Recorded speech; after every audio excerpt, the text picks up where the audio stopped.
The boy is someone blessed by the gods. He lives alone in the forest. He raises 1,000 slimes. When the slimes are hungry, they call him to wake up, and these caterpillars are the feed for the slimes. Feeding them can make the slimes evolve. After eating caterpillars, they evolve into sticky slimes. They can use the slime refined from their bodies to produce strong threads. This helps Ryoma a lot when hunting outside. Acid slimes can use strong acidic fluids to dissolve bones and other hard objects. Poison slimes are the evolved forms that survived by eating poisonous berries. They are extremely resilient. Cleaning slimes remove stains by consuming them. Ryoma opens the door. He also has scavenger slimes. They can turn excrement and garbage they consume into fertilizer. That day Ryoma went into the mountains searching for new slimes. Suddenly a voice came to his ears. Ryoma went over to take a look. It was 4 people in blue cloaks who had entered the forest. He saw a man lying on the ground with an abdominal wound. Those 4 must have been his companions. Ryoma came out wanting to help, but they were startled and even pointed their swords at Ryoma. Ryoma had not spoken to anyone for several years. He had nearly forgotten the sound of his own voice.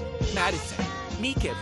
You. As he spoke, Ryoma took out some medicine, not knowing how to explain. Then one of them came over. He took the medicine from Ryoma. First, he opened the bottle, then poured a little into his hand, smelled it, and even put some into his mouth to taste. After confirming it was not poisonous, he fed it to his companion. Kind-hearted Ryoma invited them to his home. The nobles decided to trust him for now. On the way, these nobles did not understand why Ryoma would be in these deep mountains, wearing hunting clothes yet living all alone. At that moment, Ryoma suddenly stopped, saying it seemed like he had caught some prey. He would be right back. The nobles were stunned. A group of green slimes appeared. They immediately took up battle stances. Ryoma quickly rushed to shield the slimes. After some explanation, they finally learned that these were Ryoma's pets. At last, everyone arrived at the entrance to his home, but in front of them was only a stone wall. The nobles thought they had reached the end. Then Ryoma raised his hand. A magic circle appeared on the stone wall. Soon after, an opening formed in the wall. Once inside the room, they found it very strange. From the furniture, it was indeed a place for a solitary life. But Ryoma's age did not match his way of living. Then Ryoma brought out a small box of healing potions and offered it to them. The nobles thought it was very valuable, but Ryoma said it was fine. He could make as much as they wanted. Everyone stared at him in shock. Ryoma quickly changed the subject. 2 small slimes brought over tea. Inside there was even ice, and that ice was also created by Ryoma with magic. To test Ryoma, they brought out a crystal ball. As long as someone touches the crystal ball, whether they are good or evil, or what level of ability they have,